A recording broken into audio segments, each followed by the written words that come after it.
Welcome to the Niche Movement Podcast. This is Kevin O'Connell with our host, Hannah Levite. Say hi, Hannah. Hi.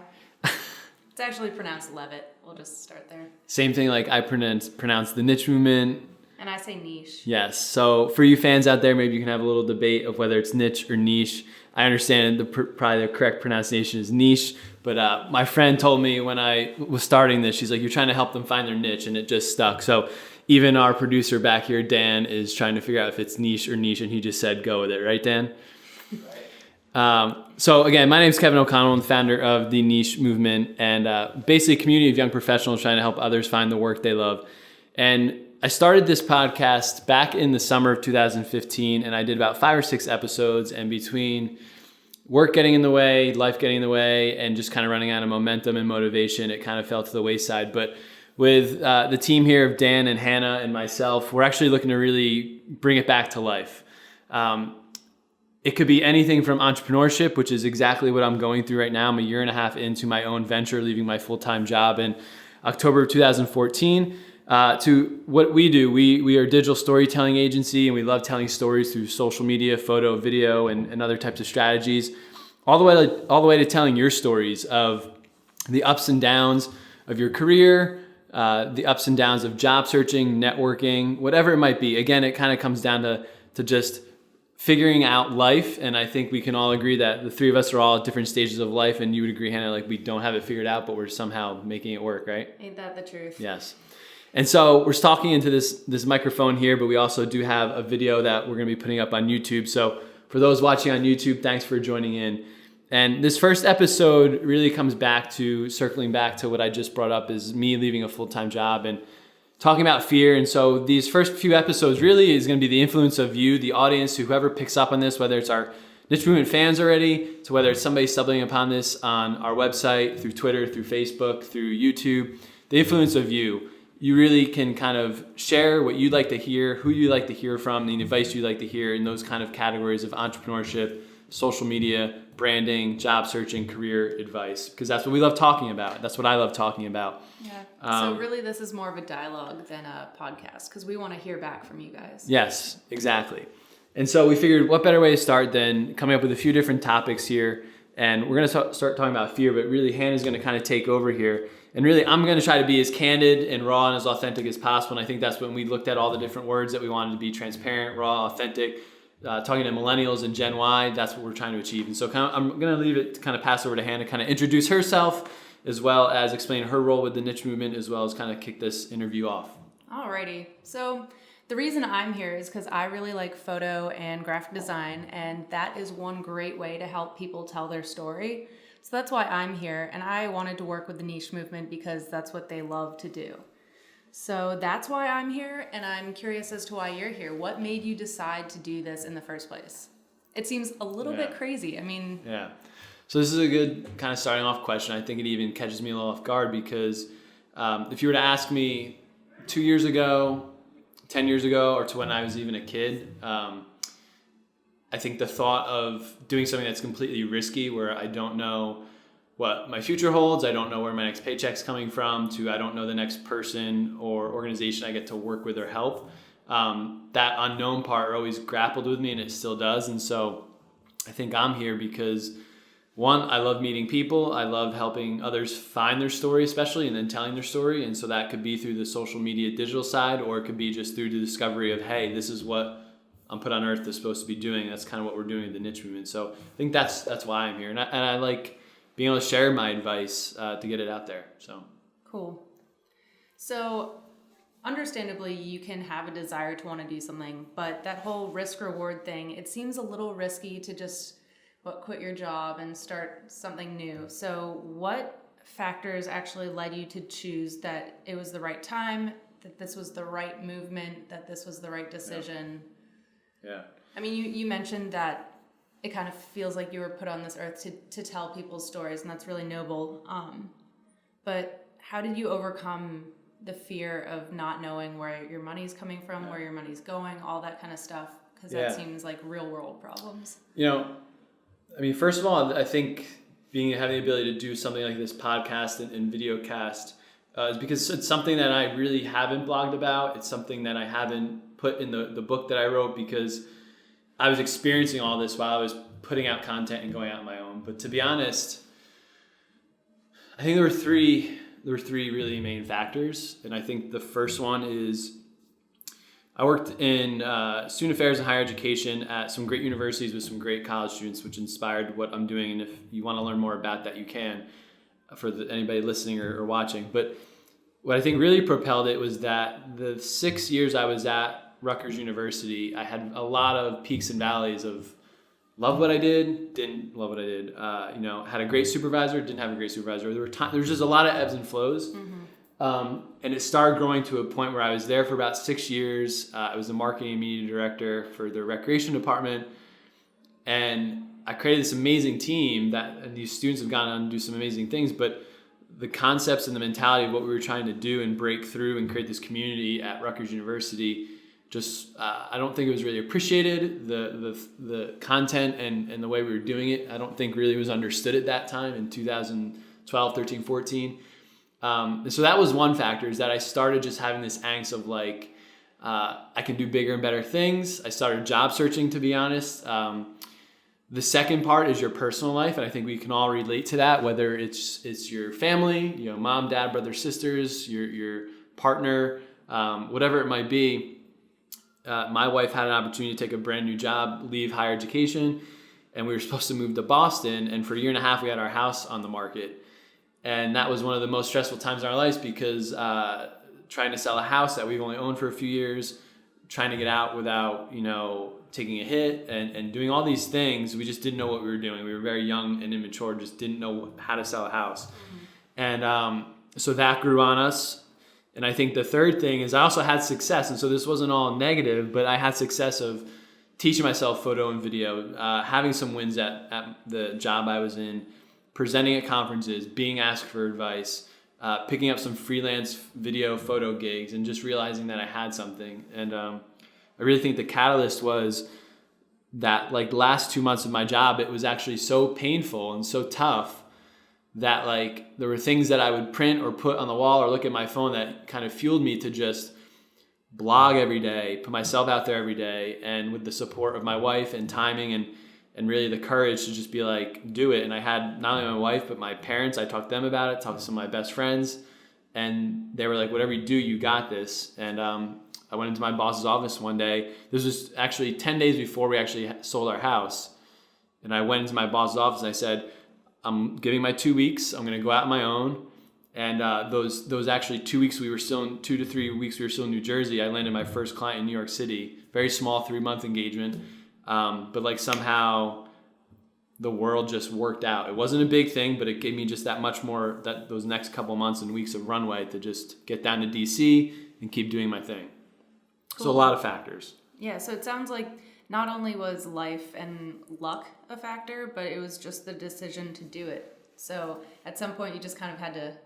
It's the Band-Aid mentality. My friend Amanda went through this as well. She left her job in May of that year, and she was like one of the first ones I texted the night before, and she's like, you just got to rip the Band-Aid off. Yeah. And it's that whole parachute, like take the leap of faith, and hopefully your parachute is big enough. Yes. That like it'll kind of slow you down before you hit the ground. Yeah. Well, so once you did decide to take the leap, as you say, how did you know that it was working out? I mean, do you still feel kind of like a little bit, it's still a risk kind of, or?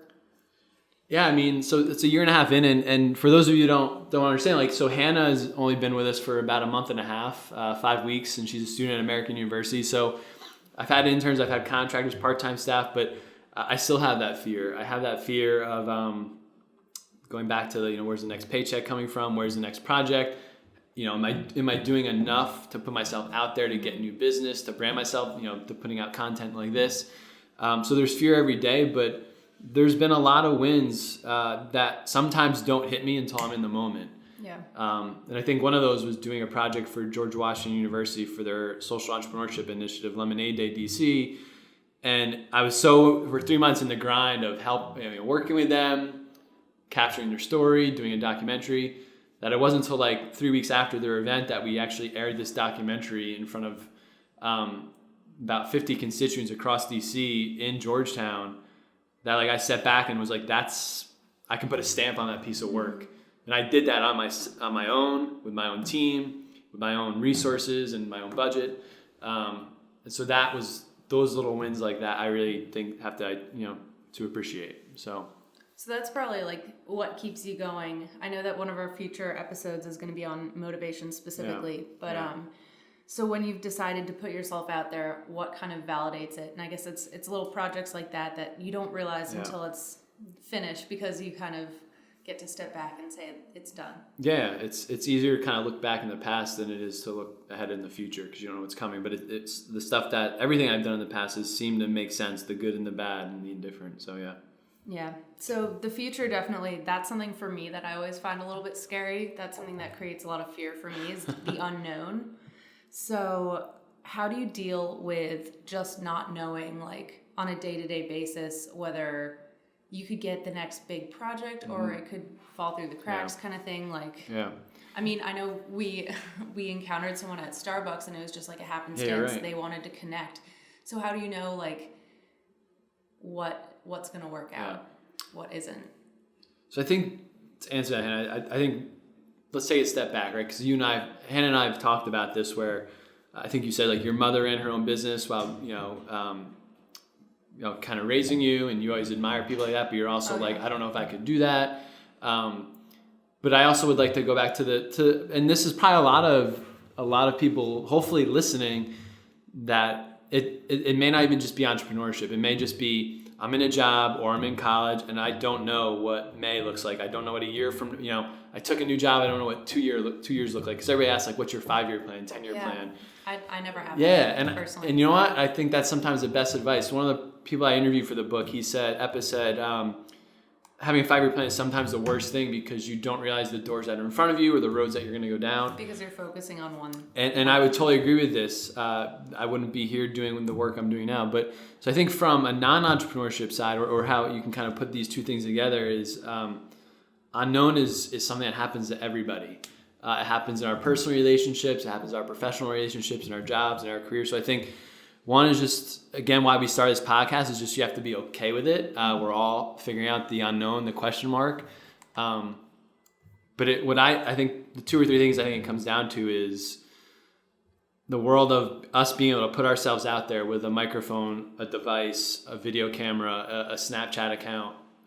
I just think, you said you're into photo and video and graphic design. I mean, that's one of the reasons we stumbled upon you, that you've put yourself out there and you've packaged yourself in a very, I don't want to say convincing way, but you stood out from other people. Same thing Dan is doing at 17, 18 years old.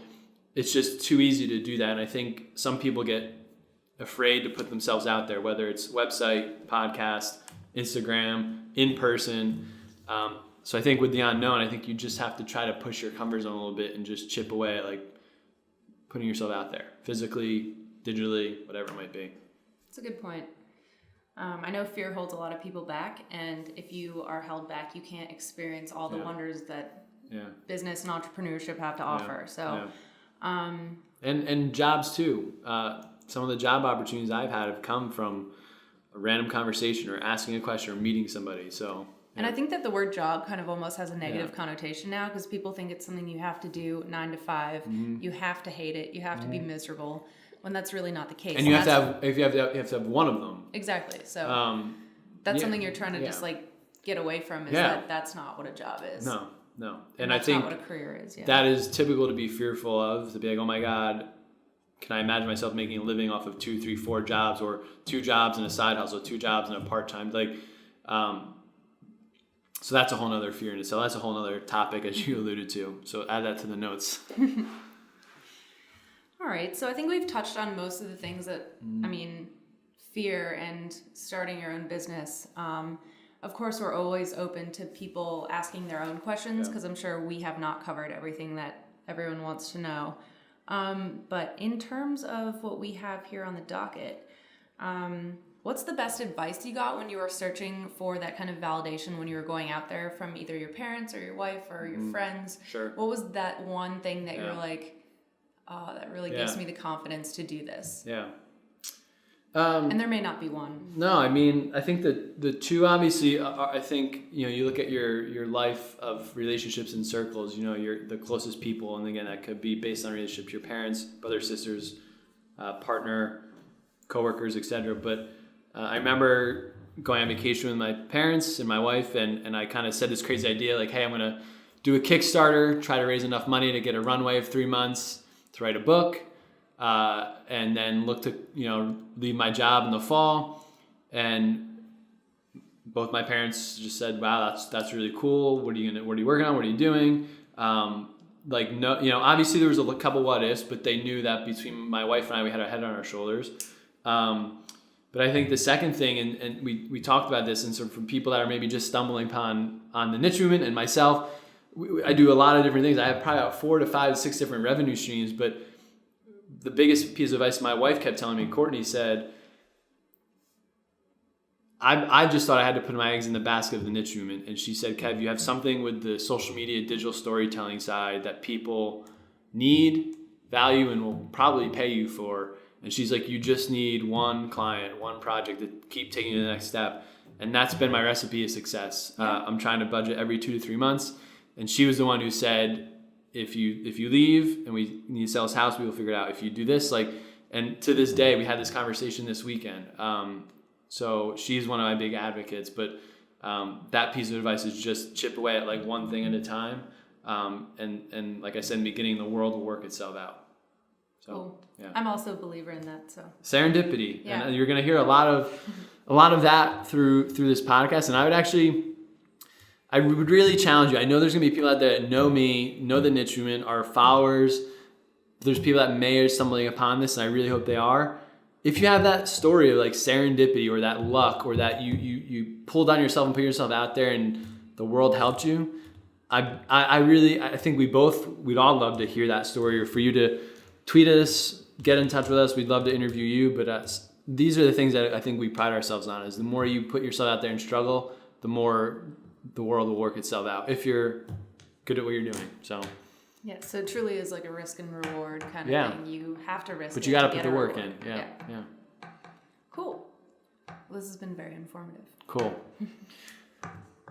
So I think the question we would like to, again, as we talk about this, we're trying to come up with themes. And again, this isn't perfectly polished. I'll admit that. We're in WeWork here in DC in Crystal City, in one of the brand new offices, common spaces here, and the audio may not be that good. So thank you for listening.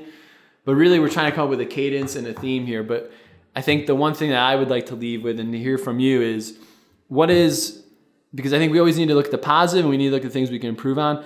What is a win that you've had in the last 7 to 10 days? That could be in your full-time job. That could be in your personal life.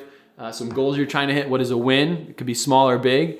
And what is something that you are struggling with, or something that you're looking to improve on that you would want to put out there to us? Because we have a community of 20 editors strong, thousands of Twitter followers. And I think between Dan, Hannah, and I, and our niche movement community, we want to help you. And so if you're brave enough to put yourself out there, like we were talking, I think the community will come to your call. So share with us a win and also a struggle or something you're battling. Thanks, and tune in for episode 2, which is going to be all about motivation.